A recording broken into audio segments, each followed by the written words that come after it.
काहे बुझा दिल से गो जलत मशाल हो। भरत तिवारी के आज पूछे बिहार हो। सच के रहा पर जे चलल निडर हो के, ओकर कहानी गावे आज संसार हो।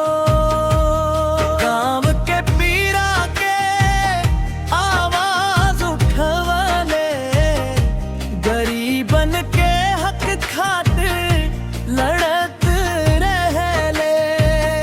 सोशल मीडिया पर सच लिखत रहले, अन्याय के सामने ना कभी झुकले।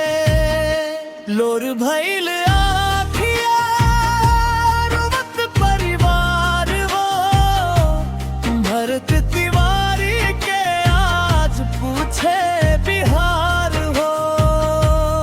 काहे बुझा दिल से गो जलत मशाल हो। भरत तिवारी के आज पूछे बिहार हो।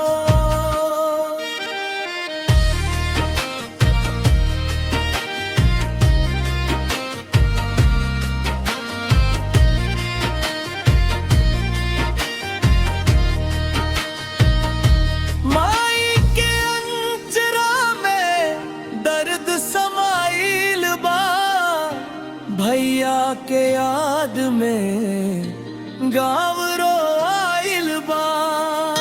सवाल बहुत बा, जवाब अभी बाकी। सच के राह देखे जन जन खड़ा बाकी।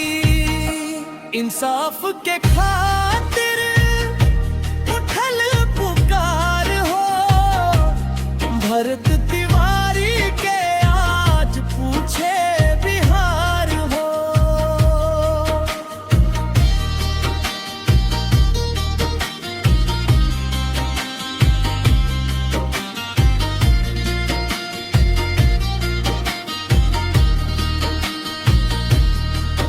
ना नफरत के बात, ना बदला के गीत।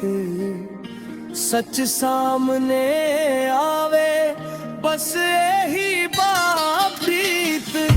जांच से निकली जे सच्चाई हो। देश के कानून से न्याय दिलाई हो। नाम रहे जिंदा, नाम रहे याद हो। सच के लड़ैया के मिलो सम्मान हो। लिख ली इतिहास में ई दिन खास हो। इंसाफ मिले तब शांत हो बिहार हो। भरत तिवारी के आज पूछे बिहार हो। गीतकार राजान बिशाबा कर्मा, शैली भावनात्मक, अगतागरूकता भोजपुरी गीत।